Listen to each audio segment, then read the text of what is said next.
তো আজকে দুপুরের জন্য আমি যা যা করলাম, এটা হচ্ছে মাটির আলু হাফ সিদ্ধ করে রাখলাম, আর এখানে পেঁয়াজ পাতা আলু কুচায় রাখলাম, এদিকে মাছ ধনিয়া পাতা আর পেঁয়াজ। তো এখানে আমি পাইপ্যানে তেল দিয়ে দিলাম, এগুলা একটু মেথি দিয়ে দিলাম, মেথিগুলা ফুটলে এখন আমি পেঁয়াজ দিয়ে দিলাম। তো পেঁয়াজ দিয়ে দিলাম, এখন আমি হালকা একটু হলুদ দিয়ে দিব আর একটু লবণ দিয়ে দিব।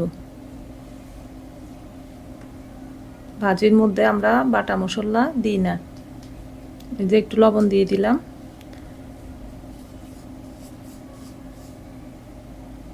এখন আর একটু নেড়ে চেড়ে একটু ভাজা ভাজা করে এখন আমি পেঁয়াজ পাতাগুলা দিয়ে দিব। পেঁয়াজ পাতা খেতে অনেক ভালো লাগে, তাই আমরা শীতকাল আসলে এই ভাজিটা বেশি খাই।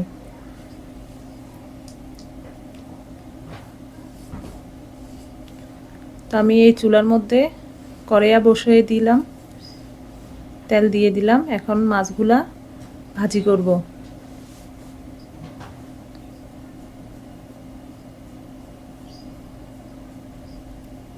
তো এদিকে পেঁয়াজ পাতাটা আবার নেড়ে চেড়ে দিব। তো এই যে পেঁয়াজ পাতা হয়ে গেছে, এখন আমি নামাই ফেলবো।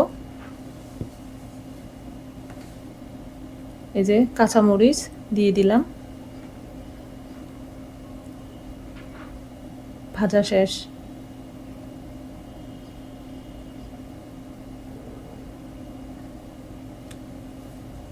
তো এদিকে আমি পেঁয়াজ দিয়ে দিলাম, রসুন দিয়ে দিলাম,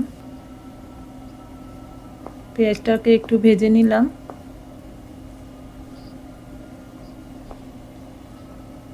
এখন আমি দিয়ে দিব আদা বাটা রসুন বাটা,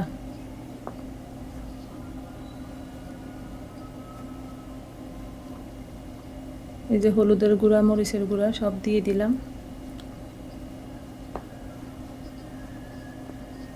কষিয়ে নিব, লবণ দিয়ে দিব, একটু পানি দিয়ে দিব, ভালো করে কষিয়ে নিব মশলাটা। এখন আমি সেই মাটির আলুগুলো দিয়ে দিলাম। তো আলুগুলোই ভালো করে কষিয়ে নিব। তো এদিকে আমি ভাত বসিয়ে দিব, তাই চালগুলো ভালো করে ধুয়ে নিলাম। এই যে ভাত বসিয়ে দিলাম চুলাতে। এই যে আলু তরকারি, এখন আমি আলুতে টমেটো দিয়ে দিলাম, এখন একটু পরে মাছ দিয়ে দিব। এই যে মাছগুলা দিয়ে দিলাম।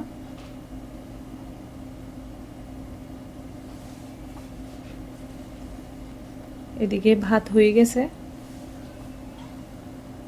তা আমি একটু নেড়ে চেড়ে দিলাম।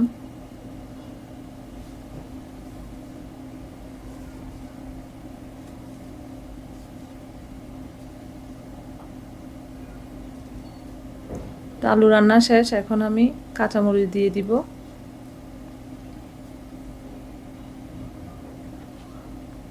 আর ধনিয়া পাতা দিয়ে দিলাম। তো এই ছিল আজকের আমার আলু তরকারি। এভাবে রান্না করে খাবেন, অনেক মজা লাগে, ভালো লাগে।